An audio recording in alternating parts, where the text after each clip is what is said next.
मामाश्री, अब मुझे स्वयं ही उनका वध करना होगा। मूर्खता मत करो पुत्र, मूर्खता मत करो। जो भाई अग्नि पर्व का अंत कर सकते हैं, उनका वध करना इतना सरल नहीं होगा। जब बल का प्रयोग काम ना आए, तो छल का प्रयोग करना ही पड़ता है। अर्थात अर्थात तो तुम शीघ्र ही समझ जाओगे पुत्र। जीवन में मामाश्री का केवल एक ही सिद्धांत स्मरण रखना, सत्य कवच है और असत्य शस्त्र है। जब पराजय दिखाई दे तो सत्य के पीछे छुप जाओ, और जब अवसर दिखाई दे तो असत्य का प्रहार करो। समझ गए?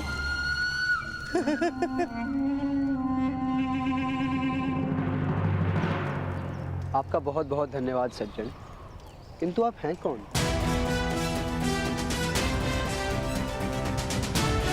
जो रक्षा करे उसे तो केवल रक्षक ही कहा जा सकता है। सहायता की है आपने, रक्षा नहीं की। मैं क्षत्रियों की सहायता नहीं करता बालक।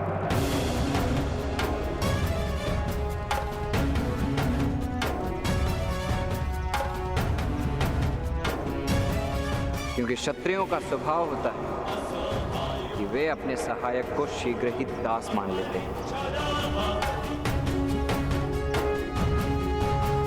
और दासत्व मेरा स्वभाव नहीं। हम वनवासी दासत्व में नहीं, मित्रता में विश्वास रखते हैं। और भीम अंतिम सहायता, जिसके बाद और किसी सहायता की आवश्यकता ना हो, उसे रक्षा ही कहते हैं। ज्येष्ठ भ्राता, क्या हम भाई मिलकर उस राक्षस का वध नहीं कर पाते? कर पाते, अवश्य कर पाते, किंतु कैसे कर पाते?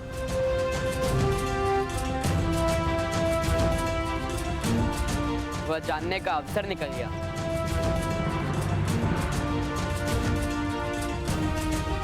इसीलिए उचित होगा कि हम इन्हें रक्षक मानकर प्रणाम करें।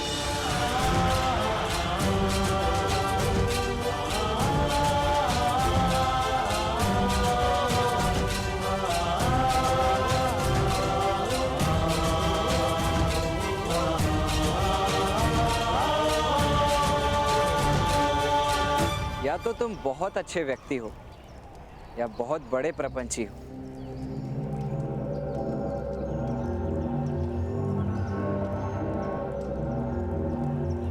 हमारे भ्राताश्री का अपमान मत कीजिए, हम सहन नहीं कर सकते।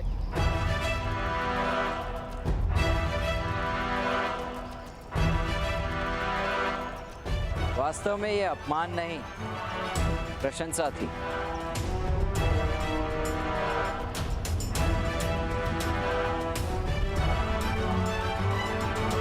यदि इससे मन ना भरा हो तो आपकी माता के साथ मेरे पिता इसी ओर आ रहे हैं।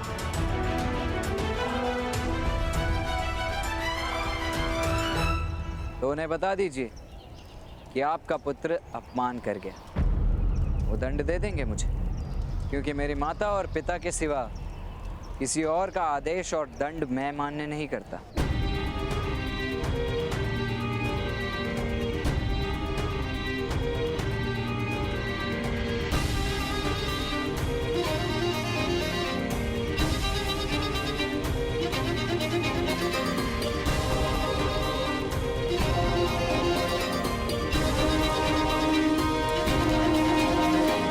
माता, आप स्वस्थ तो है ना?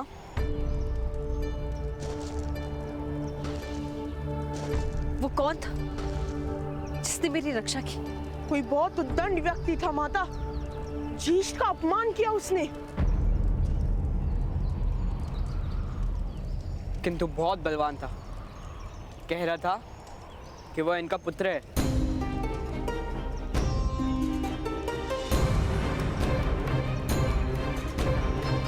अधिरथ महोदय, वो कर्ण था? जी महारानी।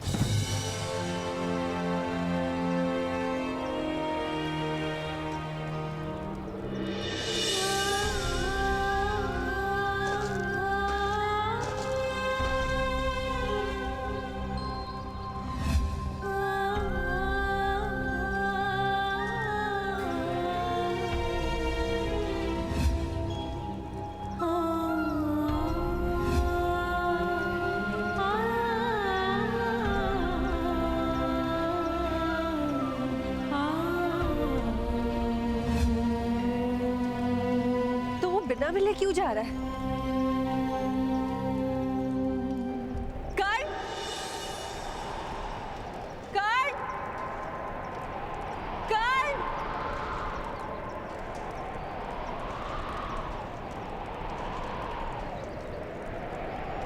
नहीं नहीं, मेरे पास विश्राम करने का समय नहीं। मुझे माता के लिए कस्तूरी मृग पकड़ने जाना है ना। क्या फिर से किसी कस्तूरी मृग को पकड़ने जा रहे हो?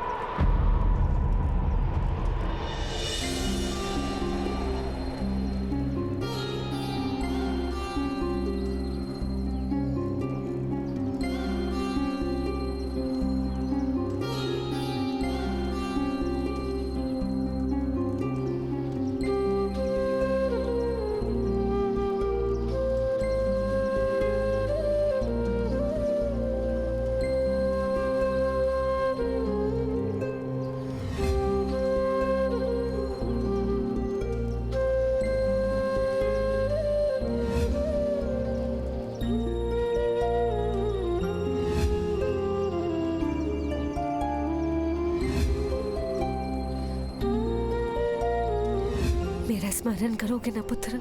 ये मेरे लिए गाई गई पहली लोरी थी देवी कुंती।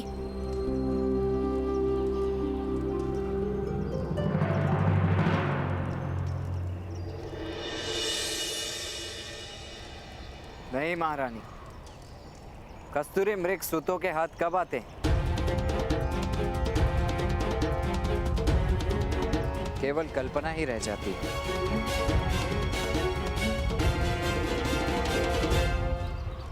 तो फिर लौटकर हमारे साथ हस्तिनापुर चलो।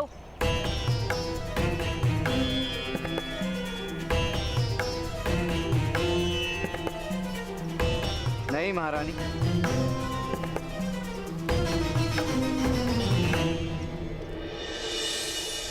हस्तिनापुर में बहुत कस्तूरी मृग हैं जो सूतों के हाथ नहीं आते। इसी कारण से तो हस्तिनापुर का त्याग करने का आदेश दिया है पिताश्री ने।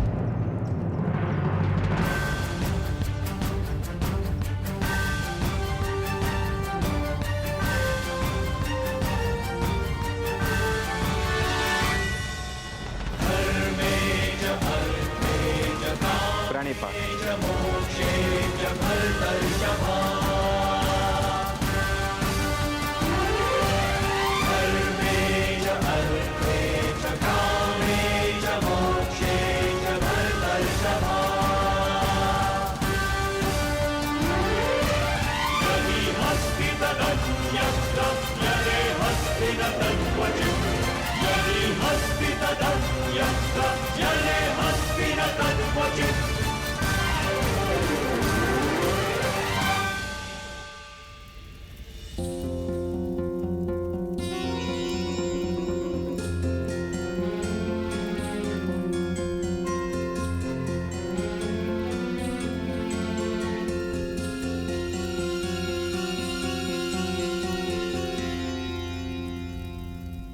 ऐसा मत करो दुर्योधन।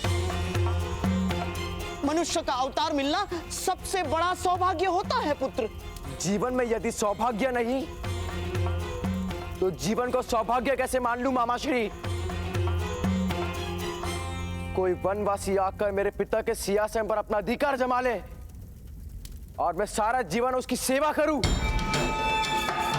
ये अन्याय मैं कदापि सह नहीं पाऊंगा मामाश्री।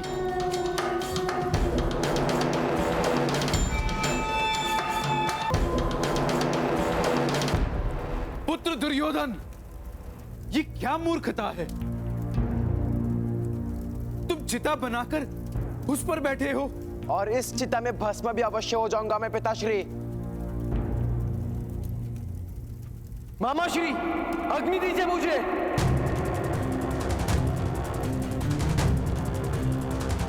नहीं पुत्र, तुम्हारी मृत्यु का विचार भी मेरे लिए नरक यातना है पुत्र। मेरा आदेश है, तुम इसी समय चिता से नीचे उतरो। और क्या करूं मैं पिताश्री? सारा जीवन किसी की सेवा में बिताऊं? उन पांडवों की उंगली पर सारा जीवन नृत्य करूं? उनकी सेना में एक सामान्य सैनिक बनकर किसी युद्ध में मृत्यु प्राप्त कर लूं? क्या ये संपत्ति दे रहा है मुझे अपने उत्तराधिकार में? नहीं पिताश्री, आप अपने पुत्र को ऐसा भयानक जीवन नहीं दे सकते। या तो मुझे युवराज बनाइए या मुझे मरने दीजिए।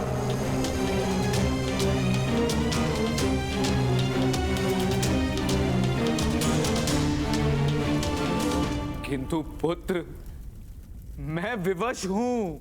विवशता मानने की बात है महाराज, केवल मानने की बात। वास्तव में विवशता जैसा कुछ है ही नहीं। तुम गंगा पुत्र के क्रोध को नहीं जानते शकुनी। उनकी शक्ति से तुम्हारा परिचय नहीं हुआ है। उनके आदेश के बिना मैं दुर्योधन को युवराज नहीं घोषित कर सकता। आदेश राजा देता है महाराज, राजा। अन्य किसी को आदेश देने का अधिकार ही नहीं। किंतु मैं एक कार्यकारी राजा हूं शकुनी। अभिषेक नहीं हुआ है मेरा। सिंहासन रिक्त नहीं रहता महाराज, कदापि नहीं। जिस क्षण महाराज पांडु की मृत्यु हुई, उसी क्षण आप राजा बन गए हैं महाराज। अब समय है, आपके पुत्र की रक्षा कीजिए महाराज। आज ही प्रातःकाल से पूर्व मेरे प्रिय भांजे दुर्योधन का युवराज पद पर अभिषेक कर दीजिए। फिर पांडव हस्तिनापुर आ भी जाए तो कोई हानि नहीं कर पाएंगे महाराज।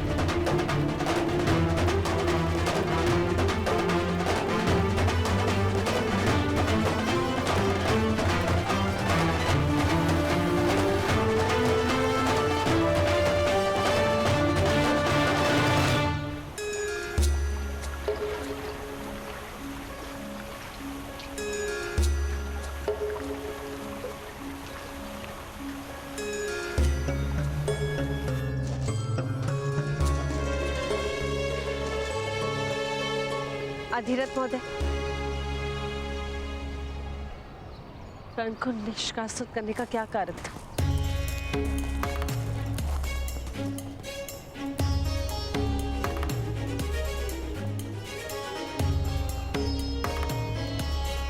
महारानी, उसका जन्म ही उसका अपराध है।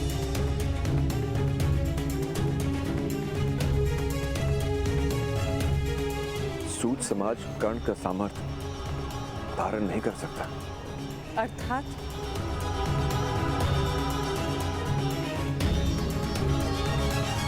कर्ण बहुत सामर्थ्य है और इसी कारण प्रतिदिन समाज के साथ उसका संघर्ष हो रहा था।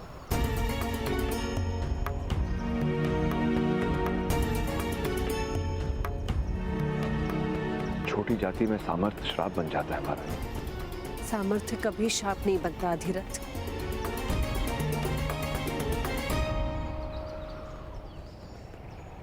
महारानी,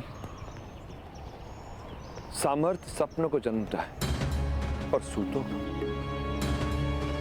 स्वप्न देखने का अधिकार नहीं।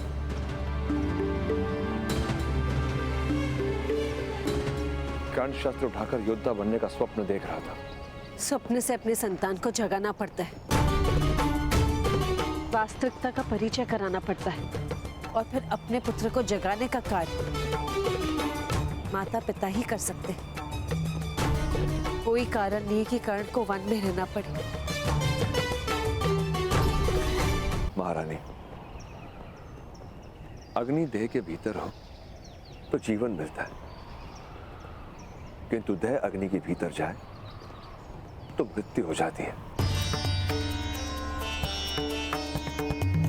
सब अपने निश्चित स्थान पर है, यही उचित होता है। कर्ण का कल्याण वन में ही लिखा है। समाज में रहेगा तो सबके लिए संकट निर्मित होगा।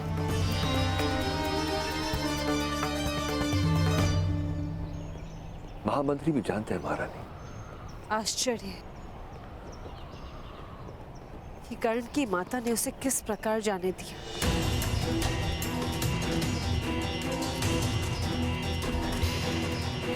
माता के हृदय को समझाना कठिन था, किंतु उसकी माता के लिए भी यही उचित था।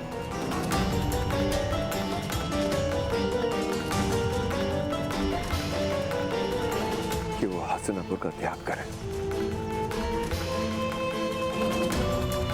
मुझे क्षमा कर दो पुत्र।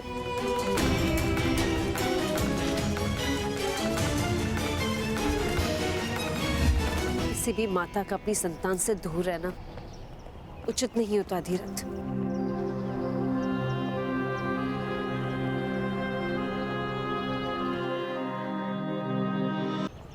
पुत्र युधिष्ठिर,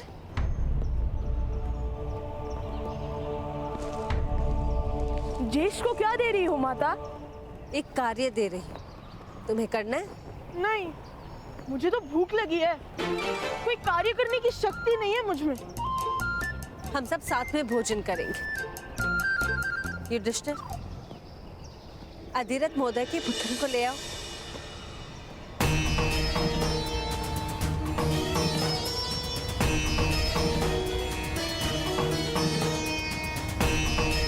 अधिक दूर नहीं गया होगा। मैं जाता हूँ माता, मैं उनके चरण चिन्ह सरलता से देख पाऊंगा। कर्ण बड़ा हो गया है, उसे जाने देना ही उचित होगा। नहीं अधिरथ, कोई भी इतना बड़ा नहीं होता कि अपनी माता की गोद में समा न सके। कर्ण को आप उसकी माता से दूर नहीं कर सकते।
कर्ण महोदय,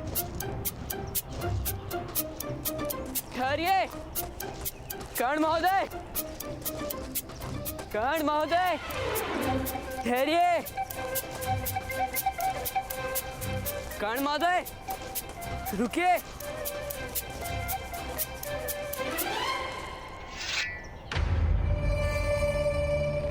प्रिय बाण, रास्ता रोको।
ये तीर पकड़ कैसे लिया?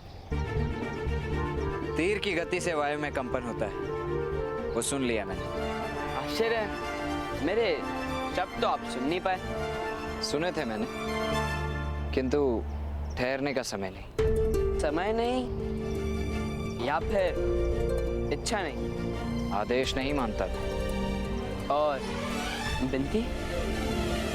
राजकुमार, विनती करना तो सीखते नहीं। विनती करना आपने सीखा है?